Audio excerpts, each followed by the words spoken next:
Today we're going to discuss Russia's hybrid war and how Moscow is escalating and why Europe is unprepared. What we're witnessing right now between Russia, Europe, and the broader West is not a transition toward peace, no matter how often the word is used in press conferences or diplomatic briefings. What is happening instead is responding and repositioning, recalibration, and pressure, and deliberate shift away from overt confrontation toward methods that are quieter, harder, and attributed, and more corrosive over time. Russia is not stepping back from the conflict. It is not stepping sideways into a space where ambiguity replaces clarity and where hesitation becomes a strategic vulnerability. This is not the end of the escalation. It is evolution, the evolution of it. Russia understand. I'm sorry. Russia understands its own limitations that better than many of its adversaries give it credit for. After years of sustained fighting, Moscow knows it cannot defeat NATO in a direct confrontational conflict without risking catastrophic consequences rather than pursuing what it cannot win. It has adapted towards what it can exploit. The adaptation is a hybrid warfare and, if not temporary tactics, but a long term strategic design to weaken opponents politically, psychologically, and economically without triggering an immediate military response. This is the battlefield Russia has chosen because it believes it can dominate it.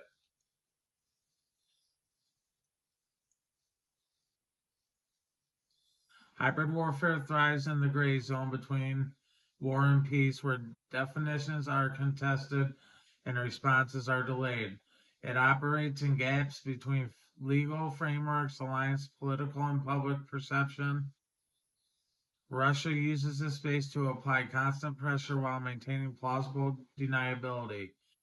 Every action is calibrated to provoke debate rather than retaliation, discussion, and rather than consequences. Over time, that imbalance favors the aggressors. The year 2026 matters because it represents a convenience of opportunity and risk. Russia is rebuilding, learning, and adapting while Europe remains politically fragmented and strategically cautious. The economic strain, electoral uncertainty, and differing threats perceptions have slowed unified action. That delay is not neutral, it is an advantage that Russia intends to exploit. Hybrid warfare most effectively when responses are uneven and delayed, and Moscow knows this window will remain open forever. At the core of the strategy is subversion, the quiet of erosion of trust within the democratic societies. Subversion does not require convincing people of a single false narrative, it only requires making them doubt every narrative. Elections become suspect, institutions lose legitimacy, and public discourse fractures. It fractures into competing realities. When trust collapses, governance weakens, and weak governance leads to hesitation on the international stage. The second pillar of the hybrid warfare is coercion, the use of intimidation without direct conflict. Military exercises near borders, airspace violations, naval posturing, and nuclear signaling are not random acts. They are designed to raise the perceived cost of resistance while stepping just short of the war. Coercion works by shaping the calculations of political leaders, encouraging caution, and restraining the fear of the escalation. When red lines are unclear and unenforced, coercion becomes normalized. Each provocation becomes a test rather than the trigger. Muted responses teach that aggravation where the limits lie, and those limits are pushed incrementally over time. Restraint is reframed as responsibility, and deterrence quietly erodes. The third component is sabotage, and this is a hybrid warfare becomes physically tangible. Sabotage targets critical infrastructure, logistic networks, energy systems, and communication lines. These operations are designed to disrupt daily life and expose the vulnerabilities and create uncertainty without mass casualties. They are often carried out through proxies of criminal networks, preserving deniability while delivering impact. Now, with the division and all that crap going on in Europe, and as we see here in the United States, we need to remember that this is all designed to go to a further end. Not that Russia's doing it, but with all the distractions going on throughout Europe, throughout the United States, and everybody fighting with each other, the whole scope of this is going to lead to a head on collision with Europe, Russia, and the West. And it could end up invoking World War III, which we all do not want. All right, the third component is sabotage. I may have read this, but what the hell? The third component is sabotage, and this is where hybrid warfare becomes physical, tangible. Sabotage targets critical infrastructure, logistic networks, energy systems, and communication lines. These operations are designed to disrupt daily life, exposing vulnerabilities to create uncertainty without mass casualties. They are often carried out through proxies or criminal networks, preserving deniability while delivering the impact. Undersea cables are damaged, transport networks disrupted, and supply chains strained. Each incident raises the same question: what will be targeted next? The uncertainty is international. It forces governments into reactive postures and stretches security resources thin. When sabotage is treated as isolated criminal activity rather than hostile state behavior, the deterrent signal weakens further. And that's what I'm getting at with Europe. They want to continue to like worry about, locking up people for their Facebook post, or uh, somebody who breaches the peace of communications or whatever. They got so much bullshit laws over there, it's not funny. But they definitely have a fight on their hands with free speech. And just that underscores all the inner problems that Europe has, and they're not even focusing on the real threat and making them punish, giving Russia any punishment for the shit they're doing.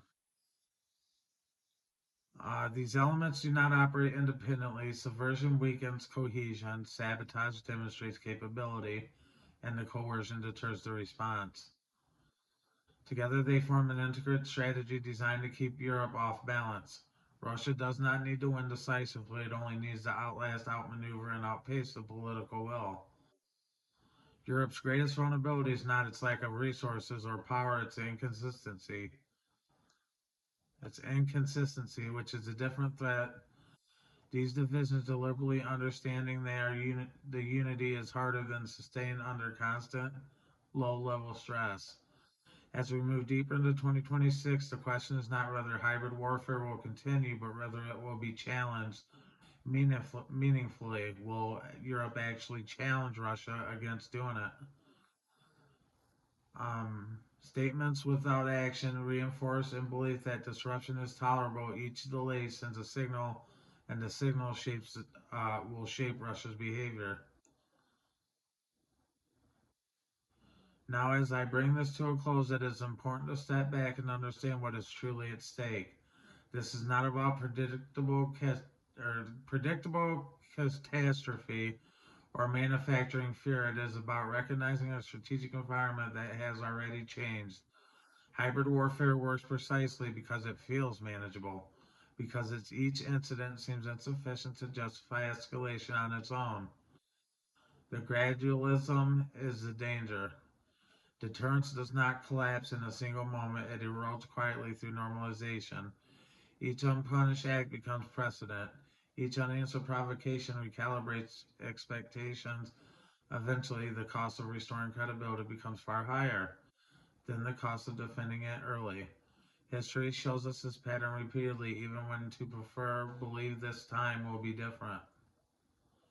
The challenge extends beyond Ukraine and beyond Russia and both Europe. What is being tested is whether open societies can defend themselves against sustained pressure that never looks like traditional war. If hybrid warfare succeeds here, it becomes a model that others will adopt. The tools are accessible, the risks are low, and the rewards are significant. Understanding this reality is not pessimism, it is preparedness.